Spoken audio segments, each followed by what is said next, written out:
Let's talk about Michael Hastings, who his book, The Operators, I think it's on your shelf behind you, and I got on my shelf as well. Really helped me to understand Afghanistan and why counterinsurgency didn't work. Unfortunately, I didn't read it when he put it out, but a few years later, I got a hold of it, and it's just such an important book. And so yeah, talk about Michael Hastings, his book, The Operators, which some people may be more familiar with. It was adopted to the Netflix movie War Machine starring Brad Pitt. Yeah. So this book was a big deal, and I think it built on his feature story that he put out about Stanley McChrystal. And General Stanley McChrystal, he was doing what journalists do. He was going to the bar and he was sitting there with these generals or these military commanders, and he was having drinks with them while they're involved in prosecuting this war.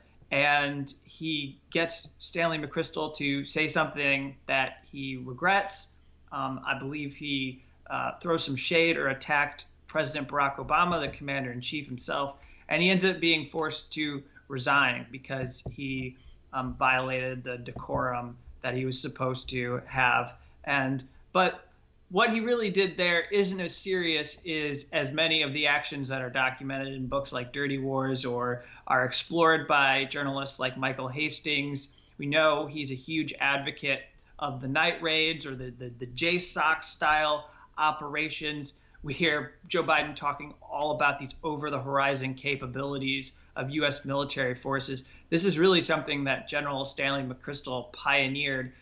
So this is how we know that in the coming months, we're going to continue to see these special operations forces just jumping into Afghanistan or Pakistan and then jumping out and leaping back to, I don't know, wherever they're going to have bases of operation now that they've lost Afghanistan, because he's the one that came up with it. And it would result in a lot of civilian deaths. There'd be highly questionable intelligence involved. And so,